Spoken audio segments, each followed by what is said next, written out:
وملائكته يصلون على النبي يا أيها الذين آمنوا صلوا عليه وسلموا تسليما. اللهم صل وسلم وبارك على سيدنا محمد وعلى آله وصحبه أجمعين. السلام عليكم ورحمة الله وبركاته. ازيكم؟ النهاردة ان شاء الله روتين جديد ويوم جديد. مبدئيا كده وقبل اي حاجة حابة اشكر كل الناس اللي مشتركة عندي واللي بيتابعوني، بشكركم جدا وانتوا على راسي من فوق طبعا، وانتوا اخواتي وحبايبي وعيلتي الغاليين. النهاردة ان شاء الله بشارككم الروتين بتاعي، ويلا بينا كده نقول صباح الفل ونبتدي كده مع بعضنا. اول حاجة قلت اعمل لهم فطار سريع كده وخطير كده، قلت اعمل الطعمية في البيت، منها توفير ومنها كمان يا جماعة ان احنا ايه بقى، يعني الحاجة بتاعتنا تبقى نظيفة، يبقى نظافة وتوفير. تمام. اول حاجة كان معايا كرات ومعايا الفول اللي هو الفول المدشوش دون. الفول ده يا جماعة بجيبه بنقعه 24 ساعة، بعد كده بغسله كويس قوي، وبعد كده بجيب بقى كرات وبجيب بصلاية وكمان عود بقدونس واحد وعود كزبرة واحد وفصين من الثوم، وببدأ اضربهم في الكبة، ولو عندك مفرمة يبقى احسن طبعا. هضرب كله بقى في الكبة كويس حبة حبة كده عشان الكبة ما تتبهدلش معايا. ممكن نزود شوية مية صغيرين، ربع فنجان من المية، وهضرب بقى كل الخلطبيطة بتاعتي دي كده في الكبة، وممكن في الخلاط وتضيفي شوية مية زي ما قلتلك لحد ما كله يختلط. حابة افكرك بقى يا ست الكل انت وهي، لو انت اول مرة تشوفيني اشتركي في قناتي وفعلي الجرس عشان يوصلك كل الجديد ان شاء الله بتاعنا. اللهم صل وسلم وبارك على سيدنا محمد. العجينه خلصت خلاص. الحركه بقى اللي بتخلي الطعميه معاكي حلوه، او العجينه بتاعت الطعميه حلوه وتطلع الطعميه هشه وحلوه كده من جوه وقبه، هتعملي ايه؟ هتجيبي المضرب الكهربائي او المضرب اليدوي او ايدك وتقعدي تخلطيها كويس قوي العجينه قبل ما تستخدميها. بعد كده بقى بضيف لها شويه ملح وشويه كمون وخلاص، وشويه كزبره ناشفين. طبعا مش هعمل بقى اي حاجه تانية، هجيب بقى سمسم وهبدا ان اخلطها واحطها. طيب هحط على كل الخلطة البهارات؟ لا، الخلطة اللي انا هستخدمها دلوقتي حالا بس هي اللي هحط عليها البهارات بتاعتي والملح بتاعي، الباقي هعينه في الفريزر زي ما هو. هعمل شويه من الطعميه كده، يعني حوالي 7 طعميات. وعايزه اقول لكم انتوا لو هتجيبي طعميه من بره هتدفعي كتير جدا، الطعميه الواحده بجنيه وبتكون صغيره. انتي بسم الله ما شاء الله النص كيلو فول مدشوش هيعمل لك كميه وفيره جدا من العجينه، هتكفيكي بتاع 6 مرات. يعني 6 مرات تعملي طعميه كده وتاكلوا وتشبعوا، فموفر جدا، والنص كيلو اصلا مش غالي. تعالوا بقى الوقت بقى ايه نعملها كده بالسمسم ونروح نحمرها عشان نفطر الفطار المتين، عشان نستعد لكل الحاجات اللي ورانا في البيت. بجيبها كده وبقرصها، وباللي ايدك ميه عشان تعرفي تقرصيها كده، وتحطيها بقى في الزيت. وهقولك على تركه حلوه قوي، دايما في ناس تقولك الطعميه بتبوظ، عجينه الطعميه بتبوظ معايا في الزيت، لانك بتقلبيها قبل ما تتحمر.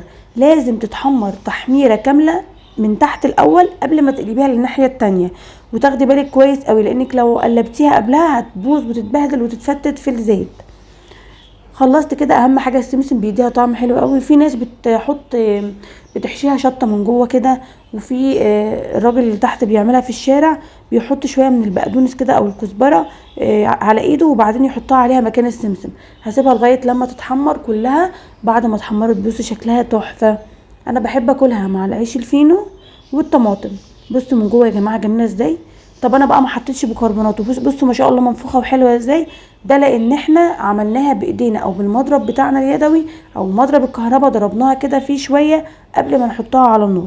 الحركه دي بتفرق جدا جدا والله العظيم في الطعميه، حلوه جدا. هروح بقى اعمل سندوتشات انا والاولاد وناكل كده احلى طعميه كده، ونعمل بقى دماغ حلوه كده على الصبحيه. وبعد كده نشوف بقى ورانا ايه في البيت. الفيديو النهارده حماسي، حطي لايك كده وعلقي لي تعليقات تحت الفيديو بذكر الله، وان شاء الله الفيديو هيعجبك. بصوا بقى دلوقتي احنا هنروح نعمل شويه حاجات برضو تانية. التربو عندي بصوا بقى، من كام يوم كده الاقي سوستين ماشيين على الارض. طب جاي منين ده؟ انا مش عارفه. انا حاطه البقوليات والحاجه في التلاجة، فانا مش عارفه. قعدت بقى اقلب كده مفيش حاجه. ابص بقى على التربو الاقي ايه بقى؟ الولاد كانوا بيلعبوا في كيسه لسان عصفور، فموقعين شويه من مكرونه اللسان العصفور دي. تمام. الشويه بقى دول هم اللي جه عليهم السوس، انا نسيتهم ما شفتهمش. فلقيت بقى ايه شويه سوس كده، قمت بقى شايله كل اللي في التربو رميته، ورميت الحاجات اللي ملهاش لازمه، ونضفت تنظيفايه حلوه كده عميقه. وقلت بقى هغسله غسله مكن كده. جبت السترس، وعايزه اقول لكم السترس ده حلو قوي بيشيل الصدى يا جماعه لو على السيراميك، وبينضف البقع اللي على السيراميك، وبينضف البقع اللي على الهدوم، وبجد ممتاز ممتاز، حلو جدا لكذا حاجه. وكمان بينضف الحلل التيفال من تحت، من القاعده بتاعتها او الارضيه بتاعتها يعني، ما بيكونش بيكون في اسمر كده، هو بيزيل السمار ده. فانا جبته بقى هنا وبدات ان انا ارش على البتاعه دي، ونقعته من بالليل، نقعت التربو في ستريس من بالليل عشان خاطر كان مليان دهون كده من الجنب، لان زي ما انتوا عارفين انا بحطه جنب البوتاجاز. قلت بقى مش مشكله يعني الحركه دي ايه هتظبطه وكده، وفعلا بقى بيبرق من جوه هو الستريس بس، ما عملتش اي حاجه تانية، شويه صابون سائل وخلاص.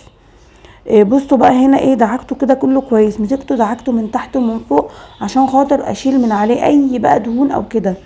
ان شاء الله هبعده عن البوتاجاز يعني، لان انا حاطاه جنب البوتاجاز مباشره، فهتلاقوا بقى ايه ان هو ايه بيتبهدل جدا. قعدت بقى ادعكه كده برده من بره، الكفر بتاعه الخارجي دون. ودلوقتي فرح هتيجي تقول لي ماما انا عايزه اعمل، هقول لها تعالي اعملي. هشطف بقى كل اللي انا عملته كده بالميه. انا جيت هنا في الحمام عشان ايه، اخد راحتي والمكان يبقى اوسع يعني، لان المطبخ عندي محكوم، وهنا في بقى ايه الميه تنزل، هقوم ماسحه الحمام وخلاص. انا خايفه زين يصحى، لو صحى دلوقتي هتبقى مشكله، يا رب خلاص قبل ما يصحى. برضو لقيت شويه لسه في الدهون كده، فروحت بقى ظبطت الدنيا، ودعكته كده برضو من فوق بالليفه والسلك عشان ينضف قوي. فرح كانت بتاكل ايس كريم وجايه تغسل ايديها، حبكت دلوقتي يا ست فرح. يلا مش مشكله.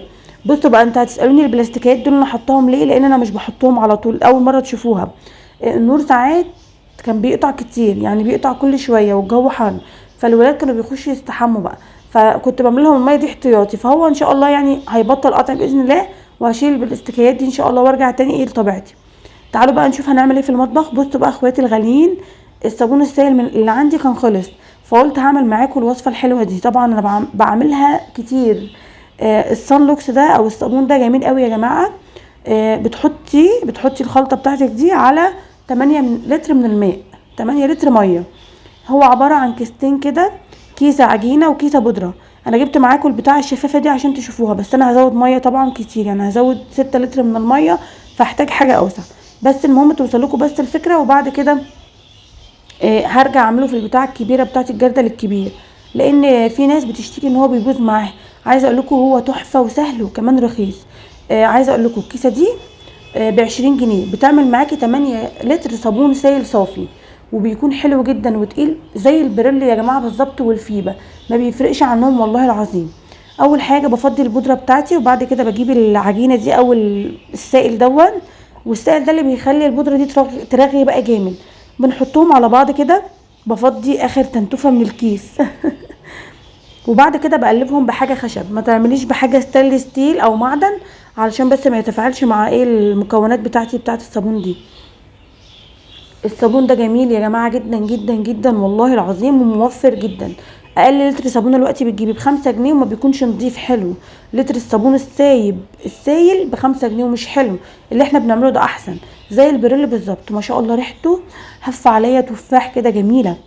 بفضل اقلب فيه كده كتير كتير كتير لغايه لما كل المكونات تختلط ويدوبوا مع بعض.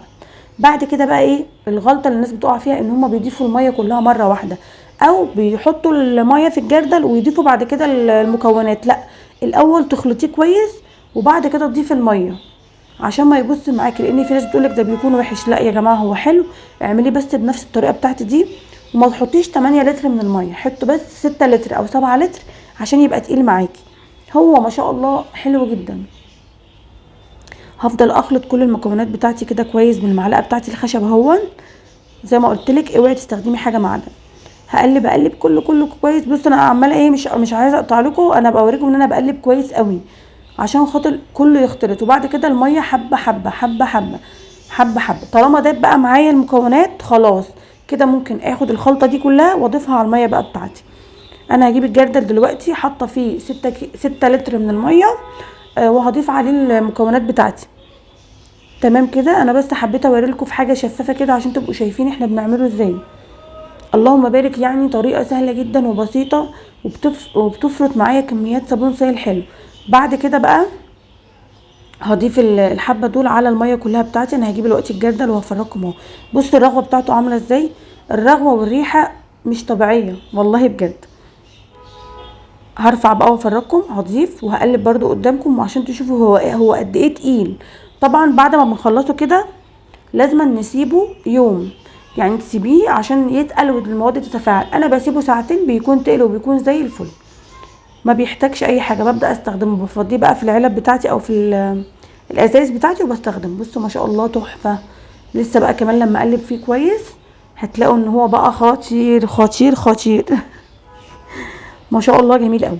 بصوا يا جماعه، بصوا والله العظيم زي البريل حقيقي، يعني انا مجرباه كتير فانصحكم تجربوه، هيعجبكم قوي.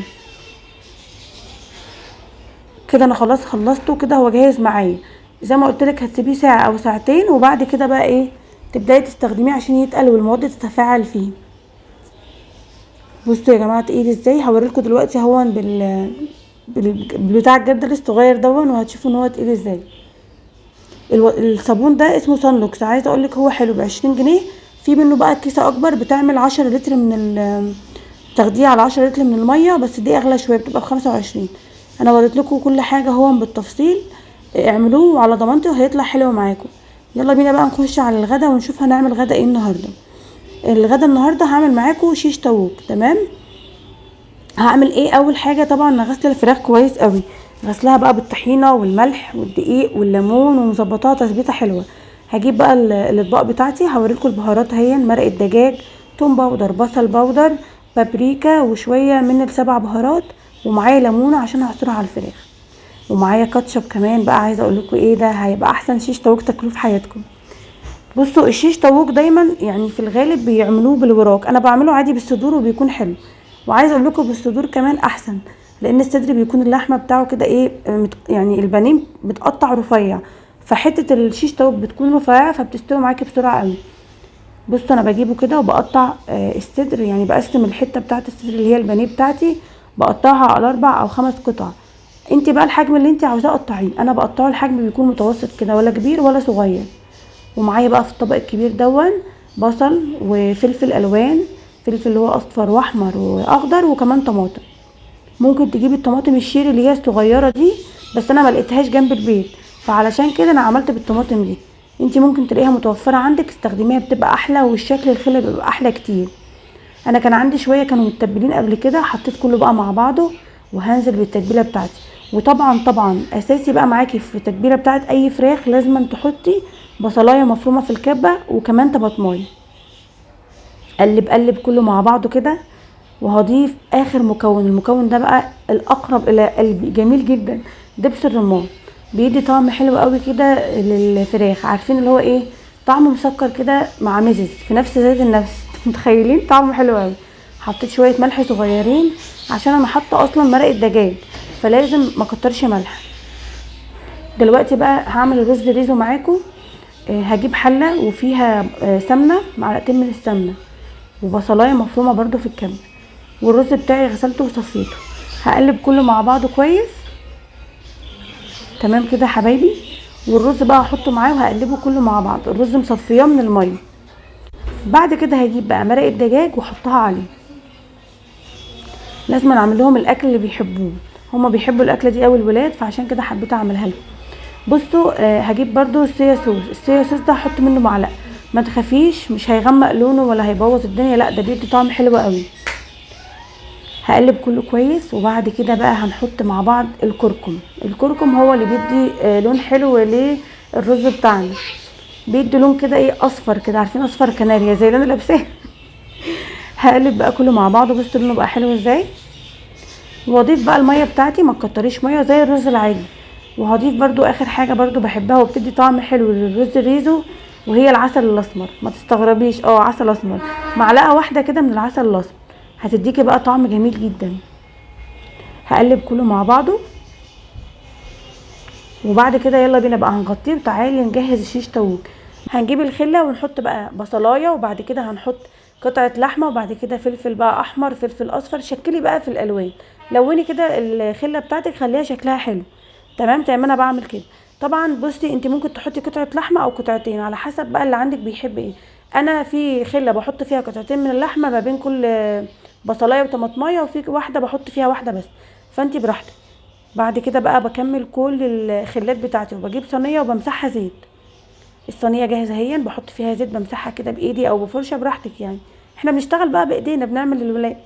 وبكمل. فرح واقفه جنبي بتساعدني، مش عارفه فرح عايزه ايه بصراحه، ما علينا. فرح فاكره ان هي بتساعدني، بس هي بتعطلني مش بتساعدني. بوظت لي كل البصل والفلفل. هكمل بقى كل الخلات اللي عندي لغايه لما اخلص الكميه بتاعتي. ده نص كيلو من البانيه، عملته زي ما انتم شايفين كده، هيعمل معايا كميه وفيره جدا من خلات الشيش طاووق. ممكن كمان لو عندك عزومه تعملي الاكله دي، جميله جدا وحلوه قوي يا جماعه والله، وممتازه وتنفع معاكي. والنهارده كمان بقى هنسويها بطريقه سهله، هنسويها على النار. يعني زي ما يكون جريل. انا مالي في ايه؟ انا هتشل ولا ايه؟ زي جريل كده، تمام. بصوا هنا الرز كمان بتاعي استوى. هنا بقى ايه، انا ولعت النار وهبدا اسويه على الصينيه كده بتاعتي دي. هقعد اقلب بقى يمين وشمال لغايه لما ياخد اللون اللي انا عاوزاه. احنا هنعتبر الصينيه دي الجريل خلاص. ما تقلقوش خالص، هي هتلاقوها كده اتحرقت شويه، بس عادي هتتغسل بكل سهوله. بعد ما تخلصي ادعكيها كده بالسلك هتطلع. هنا بقى بصوا شكل الشيش طاووق يفرح ازاي، جميل جدا. هياخد معايا قد ايه على النار؟ والله ربع ساعه بالظبط اللي خدها معايا، مش اكتر من كده. وكان مستوي وطعمه تحفه وجميل جدا جدا يا جماعه. ممكن تعمليها مع الكفته، ممكن تعمليها بقى لما يكون عندك عزومه كده كبيره، تحطي برضو الطبق ده قدام الناس كده، يبقى شكله حلو وهينقنقوا كده فيه في ثواني، يكون حلو كده مع الكفته او الفراخ او اللحمه المشويه. والرز الريزو دون اصلا اكله مطاعم جميله جدا جدا، يعني بيعملوها في كنتاكي وكده. زين بقى صحة، انتوا هتسمعوه عمال يتكلم جنبي، مش مشكلة يعني، زين ده صاحبكم تمام. بصوا يا جماعة الجمدان، شكلها حلو جدا والله العظيم، وعجبت الولاد جدا. الولاد جم قعدوا ياكلوا فيها واحنا ايه واقفين كده. ما شاء الله اكلة جميلة قوي. هطلعها بقى في الطبق بتاعي وهروح اقدمها مع الرز. ممكن تعملي معاها سلطة خيار بالزبادي، انا ما كانش عندي لا زبادي ولا خيار، فكنت عايزة انزل بس زين كان معطلني هو والولاد. ممكن تعملي معاها سلطة كول سلو، بتبقى حلوة قوي برضو وجميله قوي. سلطه الكول سلو سهله، بالكرنب والجزر وشويه زبادي معاها وشويه خل. بصوا بقى هنا هغرف الرز. ده الشيش طاووق اهو، شكله قمر جميل جدا. عشان تجيبي بقى طبق زي ده وتاكليه كده ولا حاجه في مطعم، هتدفعي رقم وقدره. الرز الريز اهو بتاعنا جميل. ممكن تحطي على الوش كده فوق كاتشب، شويه كاتشب كده صغيرين او مايونيز، يدوا منظر كده زين الطبق للولاد. انا بس حبيت ان انا اعمله كده لان مش جوزي مش بيحب الكاتشب على الحاجه كلها يعني، هما الولاد بس اللي بيحبوا الكاتشب. ممكن تعملي طبق شيبسي جنبها. اعملي للولاد كده الاكل اللي بيحبوه كده وظبطيهم. هتلاقوا ان هم مبسوطين جدا يا جماعه والله، وهيحبوا قوي الاكل ده من ايديكي. وزي ما قلت لك اعملي معاه بقى سلطات، ظبطي الدنيا. احنا كده حلوين قوي، نحط طبق المخلل وخلاص. حلو ولا مش حلو؟ حلو. بصوا بقى شايفين شكله جميل ازاي. هصور لكم كمان من قريب خالص، هتشوفوا قد ايه طعم قوي. لو في حاجه تنقل لكم الطعم والله والريحه بتاعه الاكل كنت جبتها. بصوا مستوي، ما خدش معايا اي حاجه، ومستوي جدا. انا وريتكم دلوقتي ان هو مستوي ودايب كمان.